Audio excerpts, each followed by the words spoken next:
Good morning, this is Mr. Barth. I'm going to go through these answers real quick. Please check your answers. You can fast forward through this in order to see if you got the answer right, and if you don't get it right, then you can go back and watch the explanation, however you want to do it.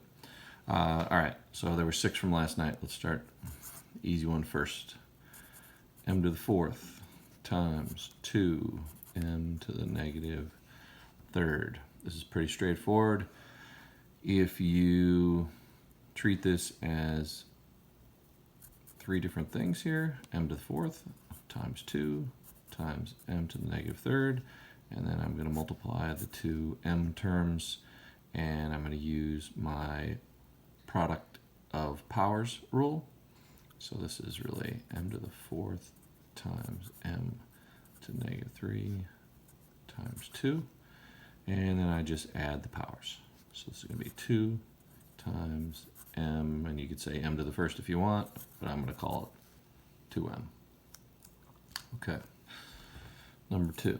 I have 2x cubed y to the negative 3rd times 2x to the negative 1st times y to the 3rd. Now this is similar. I'm going to separate these all out. This is 2 times x to the 3rd, y to the negative 3rd, times 2 times x to the negative 1, and y to the 3rd. Okay, now if I just combine the terms with similar bases, it's all multiplication, so I can do it in any order I want. All right, so if I wanted to rearrange this, I'd do 2 times 2 times x third times x to the negative 1st times y to the negative 3rd times y to the 3rd. Okay, and then when I combine them, 2 times 2 is obviously 4. By the way, just so you know, this isn't that different. Remember, this is 2 to the 1st, and this is 2 to the 1st. So this would be, if I were to add these exponents and use the actual rule, this would be 2 to the 2nd. But I'm just going to write 4 here, and you know that's 2 to the 2nd. All right, I'm going to add the exponents here. This is x to the 2nd, and y to the negative 3rd, plus y to the 3rd, that's going to come out to 0, so that's really 1.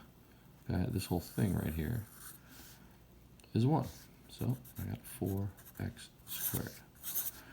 That's numbers 1 and 2. Okay, number 3, I have x squared y to the negative 4 times x cubed y to the 2nd. All right, now I'm going to shorten this up here. I'm not going to write it all out every single time. As you get better at these, just realize it's one big multiplication problem, so you can pick out all the x bases first. That's 2 plus 3. That's x to the 5th. And y to the negative 4th, negative 4, negative 2. That's y to the negative 2nd. And when you're simplifying these, you want to get rid of all the negative exponents. Okay, so this is going to flip to x to the 5th times 1 over y squared. As the definition tells us of the negative exponents, okay? And then I'm going to put this over 1, and if I multiply this straight across, I'm going to get x to the 5th over y to the 2nd. And 4, okay? So I have x to the negative 2 power times x to the negative 3 power, all in parentheses raised to the 4th power. Well, I'm going to do what's inside the parentheses first, because I can combine these two. They have the same basis. So I'm going to add these two exponents. So this becomes x to the negative 5th raised to the 4th power. My power of power rules tells me this should be x to the negative 20th power.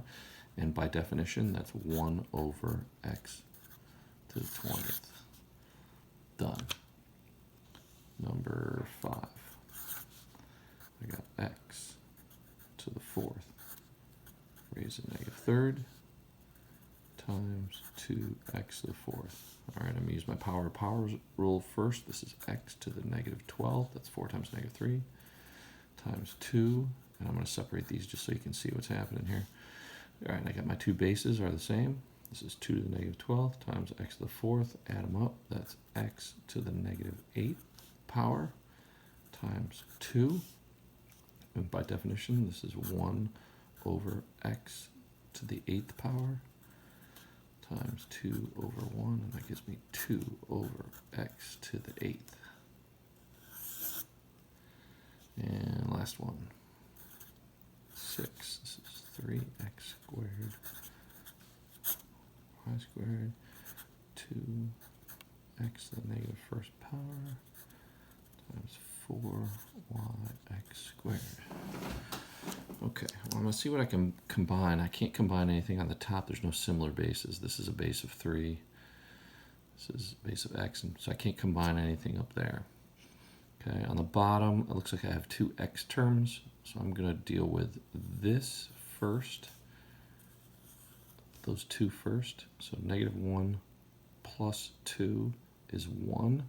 So what I really have here is I have 3x squared y squared. The top stays the same. I'm going to do 2 times 4. That's 8. I said the x to the negative 1, when I add these two exponents, that's x to the first. And y is by itself, so that's y to the first. Now I'm going to separate these two. So this is going to be 3/8 times, watch how I break this apart. If you didn't do it this way, it's okay. There's some other shortcuts you can take. Okay, and then I'm just going to use the quotient rule that we talked about. And so I'm just doing 2 minus 1. Okay, so this is 3/8. 2 minus 1, that's x to the first. We're going to call x. And 2 minus 1 is 1, so this is going to be y. 3/8 xy, or if you want to say 3xy over 8, that's the same thing, because these are really x over 1 and y over 1. All right. Hope you got some of these right, at least. But again, when you're simplifying these, please know that you need to get rid of the negative exponents. And you notice all these, I have positive exponents in all of them. Awesome. Good luck on tonight's.